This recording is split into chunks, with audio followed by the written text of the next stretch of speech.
What's up, guys? It's me, Michael Gibbons, and we're back again. And last video I made from this guy, I can't pronounce what his channel's name is. It's a Kurgizakt. In a nutshell, I'm just gonna basically say in a nutshell. But he actually makes really fascinating videos that I'm very interested in, and I'm gonna do another one of his videos. The last one I did was the one with what happens if you throw an elephant off of a skyscraper, and this one is what happened before history, human origins. Now, I basically know it really makes me think about what it was like. I mean, it definitely was nothing like how it was right now, you know, but it's really fascinating to know that we started off, you know, with sticks, hunting animals, making caves, and now look at us now. We're making videos where we react to each other, and you know, it's pretty incredible, you know. Yeah. And you know, the thing is, I'm kind of glad that I was born in this century, in this time period, because when you think about it, I could have been born any time during history. I mean, I would have liked to know what it would be like during the future. But I think it's best that I was born in this time area, because it's really it just really makes you think, you know, being born in that time period. Well, with cavemen, you know, never would I have known what my species would have been able to do in the future. It's just mind blowing, you know. But I'm just gonna let the video speak for itself and see if there's anything else that I don't know about this. Shout out to Dylan Strong. He requested that I do a shout out to him from the last video I did. So Dylan Strong, if you're watching this, there you go. I've never done that before. Well, actually, I have done that before. It's really hot well, it's a little hot in here. My AC's not working, so I'm toughing it out there. You know, I just hope no mosquitoes bother me tonight, man. I really need to get a mosquito spray. Oh man, sorry, I thought I just saw a mosquito.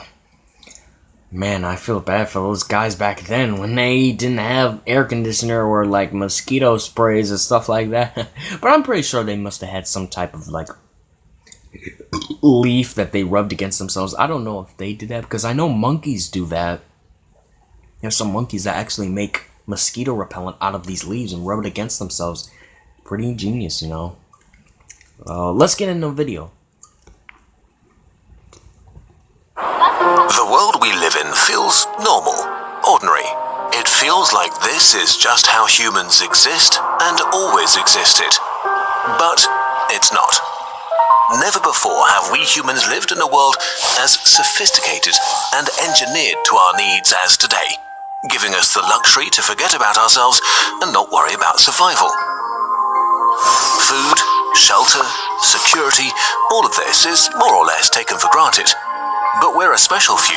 For more than 99.99% of human history, life was completely different. And there's no such thing as just one human history.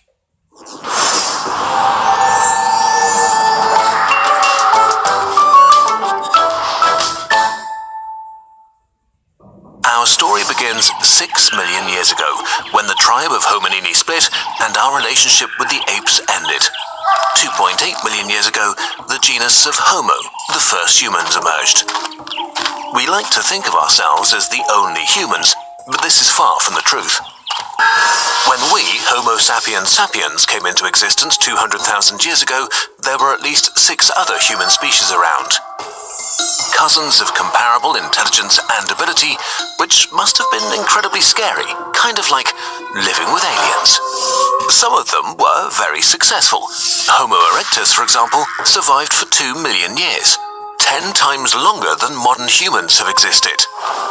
The last of the other humans disappeared around 10,000 years ago. We don't know what caused them to die out. Modern humans have at least a few percent of Neanderthal and other human DNA, so there was some mixing, but certainly not enough to be a merger between species. So we don't know if our cousins went away because they lost the battle over resources, or because of a series of minor genocides. Either way, only we remain. Back to the beginnings of humanity. 2.8 million years ago, early humans used tools, but did not make a lot of progress for nearly 2 million years. Until they learned to control fire. Fire meant cooking, which made food more nutritious, which contributed to the development of our brain. It also produced light and warmth, which made days longer and winters less gruesome.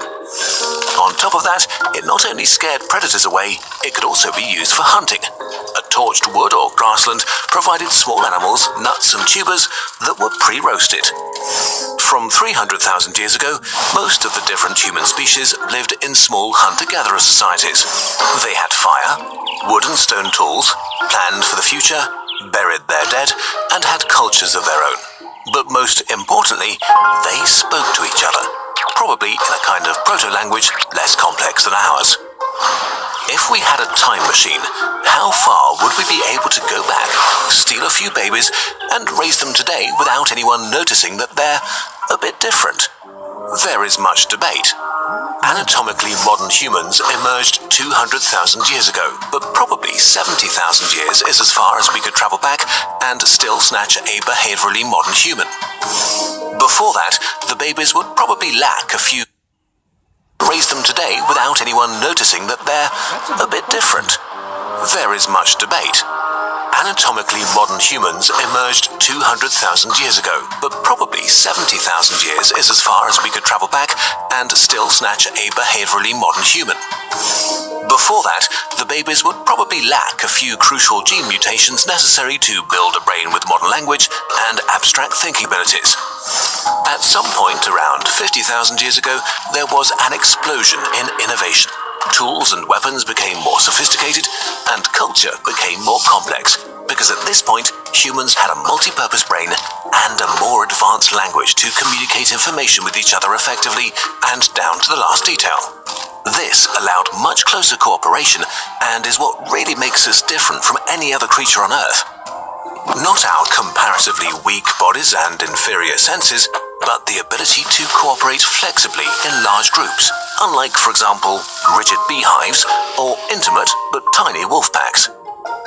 As our brain evolved, we became able to do something life had been unable to do up to this point. 1. Expand knowledge quickly. 2. Preserve the knowledge gained over generations. 3. Build on past knowledge to gain even deeper insights. This seems daft, but until then, information had to be passed on from generation to generation, mostly through genetics, which is not efficient. Still, for the next 40,000 years, human life remained more or less the same. There was little to build upon.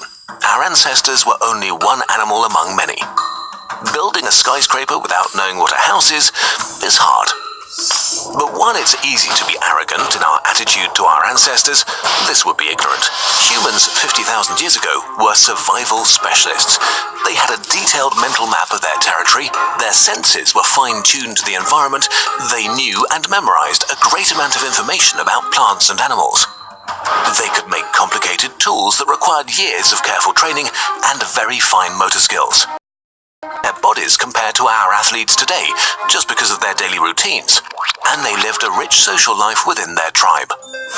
Survival required so many skills that the average brain volume of early modern humans might even have been bigger than it is today. As a group, we know more today, but as individuals, our ancestors were superior to us. But then, around 12,000 years ago in multiple locations, humans developed agriculture. Everything changed very quickly. Before, survival as a hunter and forager required superb physical and mental abilities in all fields from everybody. With the rise of the agricultural age, individuals could increasingly rely on the skills of others for survival. This meant that some of them could specialize. Maybe they worked on better tools. Maybe they took time to breed more resistant crops or better livestock. Maybe they started inventing things. As farming got more and more efficient, what we call civilization began.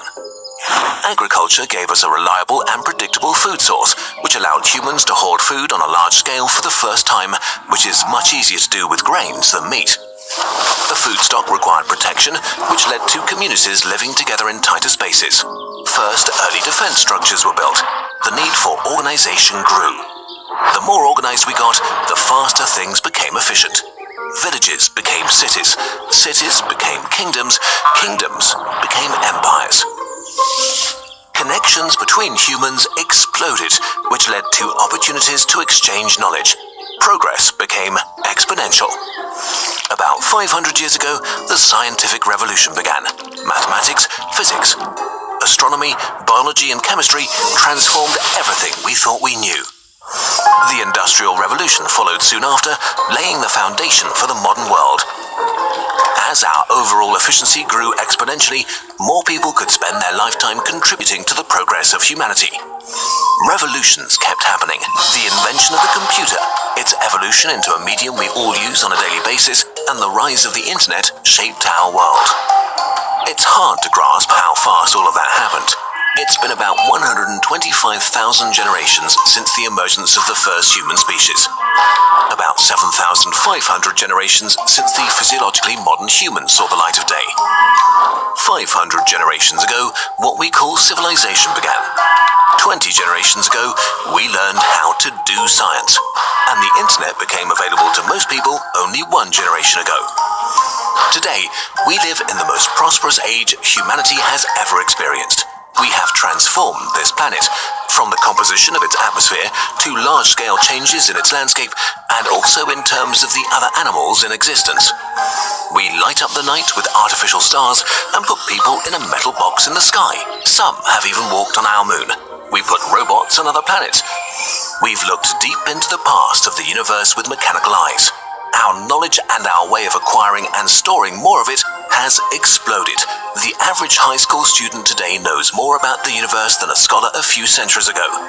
Humans dominate this planet, even if our rule is very fragile. We are still not that different from our ancestors 70,000 years ago, but your lifestyle has existed for less than 0.001% of human history. From here on, there's no saying what the future holds for us. We're building a skyscraper, but we're not sure if it's standing on a solid foundation or if we're building it on quicksand. Let's leave it with that for now. The next time you miss your train, your burger is not hot enough, or someone cuts in line, remember how special this made-up human world is. Maybe it's not worth being upset about all those little things. This video was supported by audible.com/nutshell. In the making of it, we used the book Sapiens, A Brief History of Humankind, as one of the major sources. Dang, when you bring it up all like that, it just really just like, God, when you taking in all that stuff just really makes you think all the little things that you get angry about just mean nothing. It's just like he said. That's cool. Dang, we've really come so far. But I mean, like, I'm like listening to the amount of years that he says it took for us to get to this point. A lot of years, man, but I'm glad I was born in this era. I really am. I mean, like, Jesus. I wish I could have like a time machine that I could go back and look at how things were. It's really crazy. But yeah, yeah, so if you enjoyed this video, like, comment, subscribe, and share. And I'm definitely going to be reacting to more of this guy's videos. These are really fascinating videos. You know, it's good that we learn about our past, where we came from, but never forget where we came from and we still have those same things in us, our same instincts in us, you know? We're still connected with nature and the other animals, you know? And we should never forget that. This civilization thing that we've made, it's an improvement. But it's made up, you know? The technology, the civilization, it's cool and all. We've made a living out of it, but this isn't everything there is about the world, you know? This isn't... You know what I mean? But, yeah, so,